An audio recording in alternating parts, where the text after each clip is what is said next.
আগে সে বস্তাপতা রাজনীতির মানুষের উপরে মানুষের মতবাদ চাপিয়ে দিয়ে মানুষকে শোষণ করা, শাসক হিসাবে নিজেদেরকে প্রতিষ্ঠিত করা রাজনীতি দেশে মানুষ আর গ্রহণ করবে না।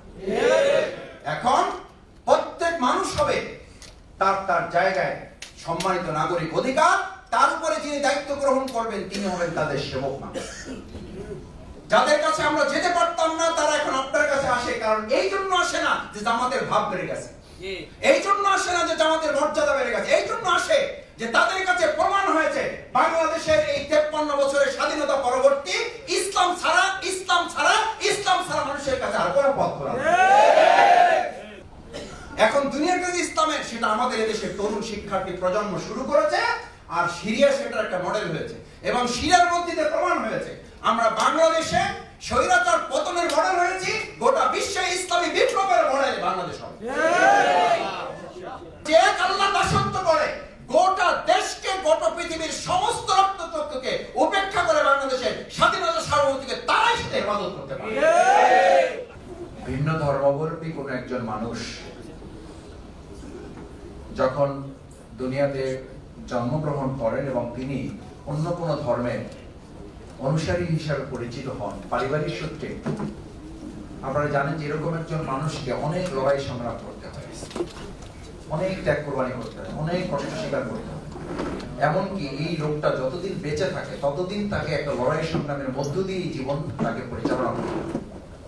আপনাদের এরকম অনেকের কাছে এরকম মেসেজ আসে, আমাদের কাছে মেসেজ আসে, ভাই আমি নতুন মুসলিম হয়েছি অথবা অন্য ধর্ম থেকে এসেছি, আমার প্রতি একটু খেয়াল রাখবেন, কারণ আমি পরিবার থেকে বিচ্ছিন্ন হয়ে পড়েছি, আমি আমার সমস্ত সম্পদ থেকে বিচ্ছিন্ন হয়ে পড়েছি, আমি সব কিছু রেখে ইসলামের কাছে এসেছি, আমার কাছে এখন ইসলাম ছাড়া আর কিছুই।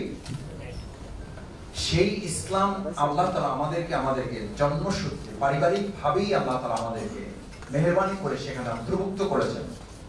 আমার কাছে মাঝে মধ্যে আমি চিন্তা করি সমস্ত নমুসলিম ভাইদের সাথে যখন কথা হয়, তাদের দুঃখ, তাদের দুর্দশা, তাদের পারিবারিক কষ্টের কথা যখন শুনি, তখন নতুন করে আরেকবার ভাবি আল্লাহ তাআলা কতটা মেহেরবানি করেছেন যে জন্মগত ভাবি পারিবারিক সূত্রে আল্লাহ তাআলা আমাদেরকে ইসলামের সাথে অন্তর্ভুক্ত করেছেন। আমরা আরেকবার সবাই অন্তর থেকে শুকরিয়া আদায় করি আলহামদুলিল্লাহ।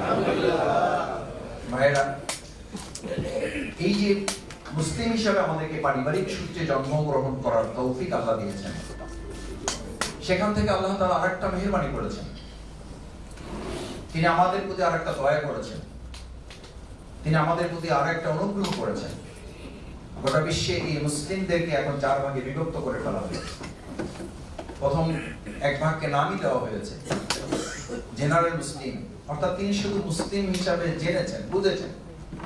ভাবটা এরকম যে তিনি ডাক্তারের ঘরে জন্মগ্রহণ করেছেন, তিনি ডাক্তার হয়ে গেছেন, তিনি ইঞ্জিনিয়ারের ঘরে জন্মগ্রহণ করেছেন, তিনি ইঞ্জিনিয়ার হয়ে গেছেন, তিনি আইনজীবীর ঘরে জন্মগ্রহণ করেছেন, তিনি আইনজীবী হয়ে গেছেন। এটা যেমন অবাস্তব, এটা যেমন অকল্পনীয়, এটা যেমন অযৌক্তিক, আমাদের ইসলামের বিধান অনুযায়ী একজন মুসলিমকেও এরকম প্র্যাকটিসিং মুসলিম হওয়ার জন্য ডাক্তারের ঘরে জন্মগ্রহণ করলেই যেমন ডাক্তার হওয়া যায় না, তাকে আলাদা করে শিক্ষা অর্জন করতে হয়, তাকে আলাদা করে সেখানে কার্যকর ভূমিকা পালন করতে হয়, তার কিছু দায় দায়িত্ব গ্রহণ করতে হয়, তার জবাবদিহির আওতায় তাকে আসতে হয়, এরপরে নিজেকে সে মুসলিম হিসাবে চিহ্নিত করার সুযোগ পায়। এভাবেই একজন পেশাগত দায়িত্বশীল নিজেকে পেশায় সম্পৃক্ত করতে পারে।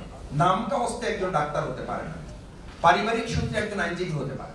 যদি পারিবারিক সূত্রে একজন আইনজীবী না হতে পারে, পারিবারিক সূত্রে একজন ডাক্তার না হতে পারে, পারিবারিক সূত্রে যদি একজন ইঞ্জিনিয়ার না হতে পারে, তাহলে পারিবারিক সূত্রে একজন মুসলিম হবে কি করে? আল্লাহ সুবহানাহু ওয়া তাআলা আমাদের প্রতি দয়া করেছেন যে এই নামকা অবস্থায় জেনারেল মুসলিম থেকে মেহেরবানি করে তিনি আমাদেরকে হেফাজত করেছেন আলহামদুলিল্লাহ।